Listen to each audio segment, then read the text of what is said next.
and welcome to another booktube video from me, Martha May Books, and today I have for you my February wrap up.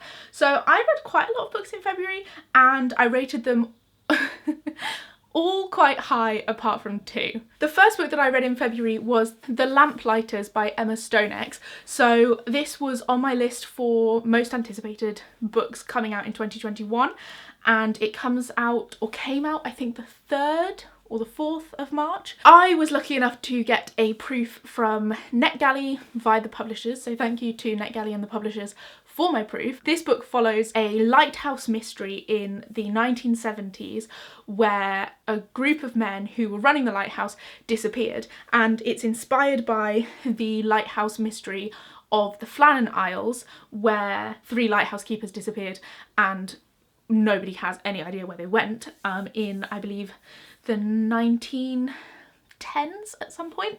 So this one's set a little bit later. We see from the point of view of the lighthouse keepers in the 70s, in the days running up to their disappearance, and we see from the point of view of the lighthouse keepers' wives and girlfriends in, I believe, the 90s, when a novelist has decided to write a story on the lighthouse disappearance and wants to interview them for his book. So I really enjoyed the writing in this story. I generally don't have a lot to say about writing because if I can understand what's happening and it doesn't really annoy me, I'm fine.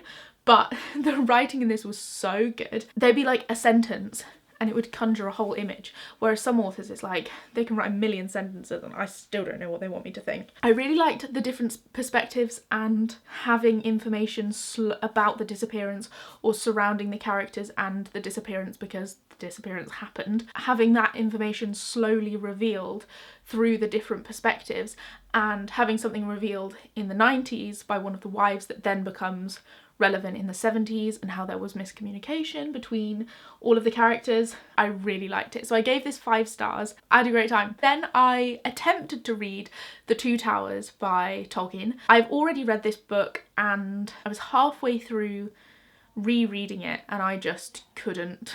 I just couldn't keep reading it because I know what happens. I've read it already and it just felt like such a waste of my time. I just don't think that Tolkien's writing is for me. So I really love how much, you can tell how much Tolkien knows about his world and how much he wants to tell you about it, but there's just not enough emotion in it for me, and the characters can be doing really emotional things or saying really emotional things, but then actually it doesn't really translate into the writing, and I don't care about any of the characters. I think that the world is interesting. As for like rereading it, I'm just not about it. I haven't read Return of the King, which is why I was reading this, so that I could read Return of the King. But, do you know, I just don't know that it's something that I need to do in my life, especially at the moment. And then I read Into the Spotlight by Carrie Hope Fletcher. Little preface, because obviously Carrie is a YouTuber and she makes booktube content and things. I like Carrie as a person. This isn't anything against her. I have previously read her books for adults and also didn't enjoy them, but I thought because it was a children's book, some of the like magical realism that she's put in her other books, which I just don't enjoy magical realism, I might enjoy more in a children's story. I read Into the Spotlight. So Into the Spotlight is a retelling of Ballet Shoes, I think it's called, or kind of a retelling, kind of inspired by It's Confusing, but it's endorsed by the estate of the author that wrote Ballet Shoes, and it follows the Pebble children who live in a theatre with a weird cast of characters that just also live in the theatre, I think, and Brilliant Aunt Maud, and I think she's called Lydia, but I'm not sure. She like actually is the one that looks after them because Brilliant Aunt Maud just brings them home.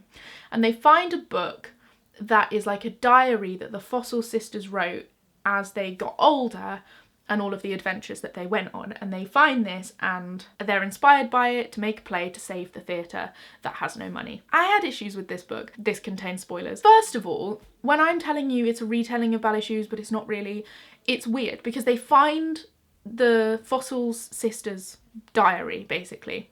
So it's not a retelling because it isn't a retelling of Ballet Shoes because the characters from Ballet Shoes is in there. But what's also weird is that the Pebble children never mention that it's kind of weird that they were all found in similar ways to the Fossil sisters. So I've never read Ballet Shoes, but I was reading this book as a buddy read with my friend who has read Ballet Shoes, and the two older sisters were like washed up on a beach, and then one of them's found in a shoebox, and one of them is like given by an old friend, and the same thing happens. It's like, you know, the same thing happens with the children.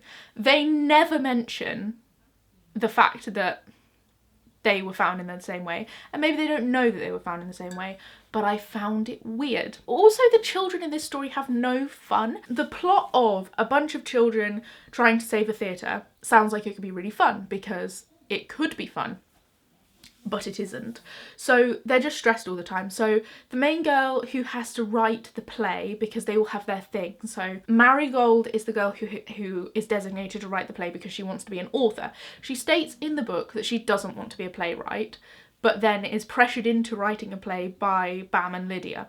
She doesn't want to do it. So that's weird, because like she's not having fun writing the play. There's like 8 chapters where she's like struggling to write the play. She goes to the library, she can't figure it out. They're trying to research the sisters, even though they have this book that they haven't finished reading, which is about the sisters' lives. So why didn't they just finish reading the book and then base the play off of that? Then the younger siblings, Mabel and Morris, they're called. They're very odd characters. So Mabel is meant to be shy and about her appearance and hides her face and is bad at maths but wants to work at NASA, and so she's got a lot going on, but we don't really see any sort of development in her ability of doing maths. Like, I sort of thought it could be fun if they're building the sets and they're measuring for the sets or whatever, and she gets to practice her maths abilities whilst doing that, and so she progresses in what she wants to be doing, or she designs something, and you know, NASA and design and all of that. We don't get any of that, she just becomes an actress. Then Morris wants to be a tap dancer, which I think is great to have a male character want to go into dance. I think that was nice. And so obviously it makes sense that he's in the play, but it's weird because they decide that the children should play the Fossil Sisters, but instead of like asking Morris if that is something he would like to do, they just tell Morris he's going to be doing it, and like if he gets teased at school then the people at school are wrong. And it's like, well, yes, I agree with that, but maybe you could have asked Morris if he wants to be in the play, or he could have led.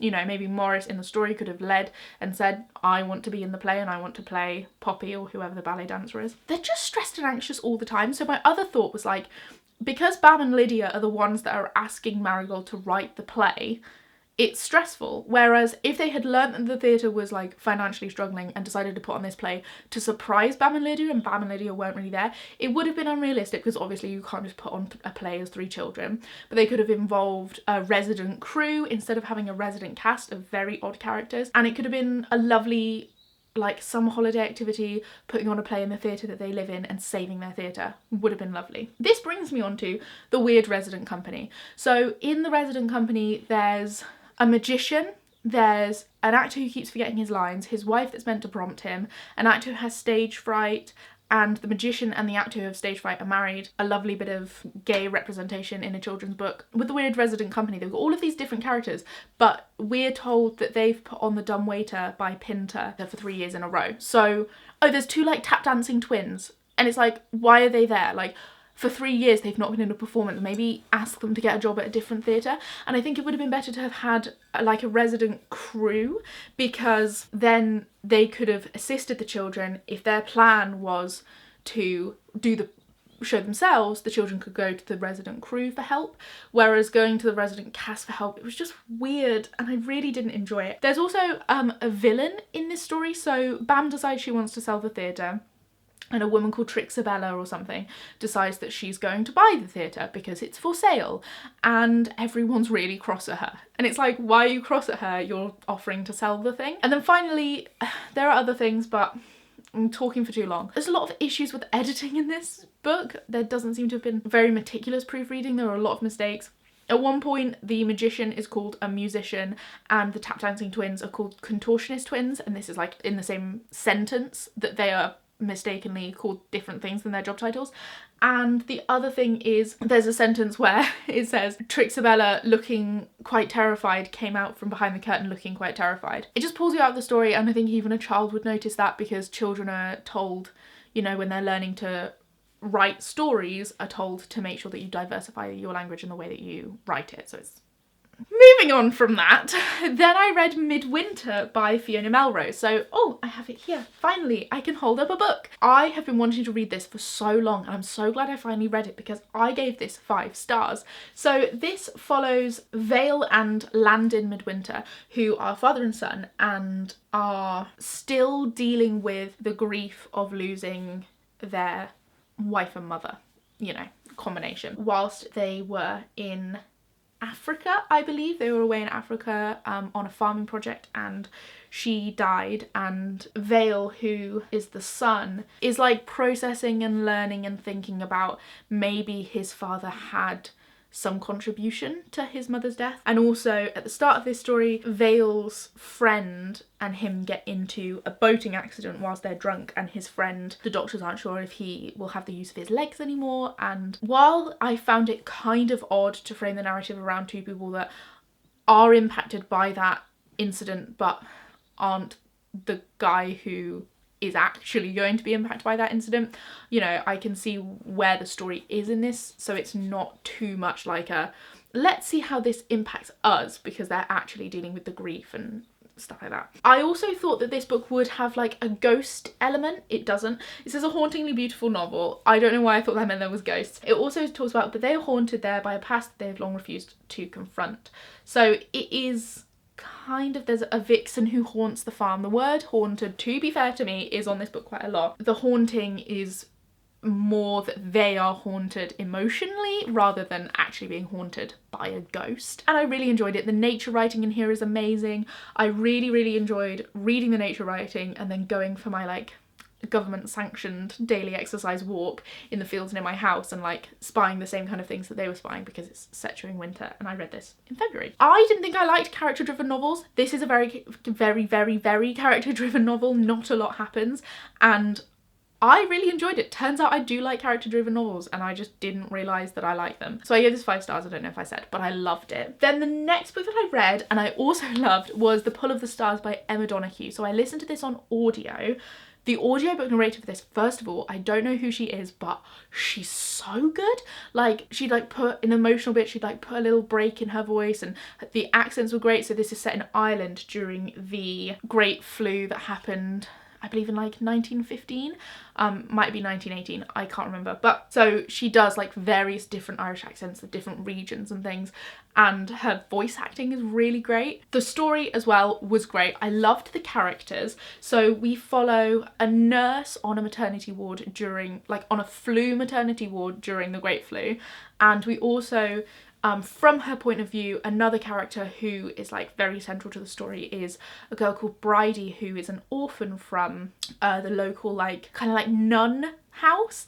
And there's a lot in here about the abuse faced by orphans in nun houses at the time, and nun houses, convents, that's what they call them. Also a lot in here about the issues surrounding medical knowledge around women's bodies and childbirth, and there's some images in here that I will not forget for a very long time. So it is quite, it's not like massively graphic, but there are very visceral images in here around wombs and things.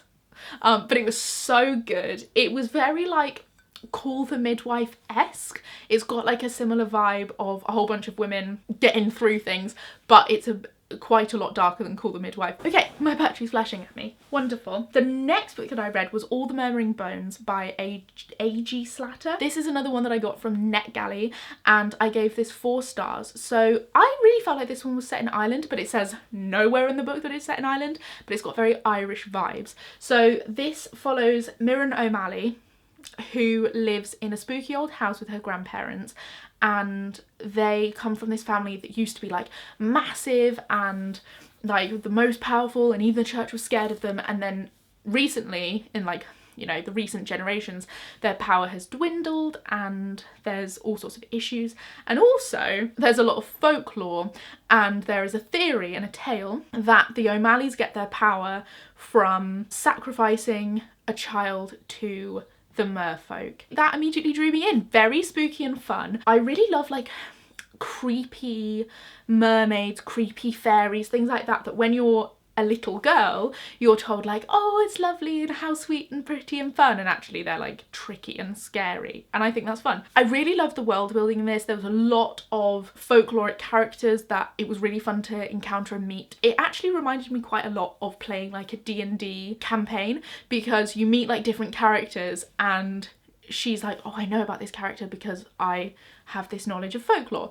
And then it's like, how do you counteract them? Do you fight them? Or can you charm them in a different way? It felt very D&D to me. I don't know if anyone else will pick up on that, but it did to me. And Mirren goes on an adventure across this folklore land to discover the truth about her family and her birth.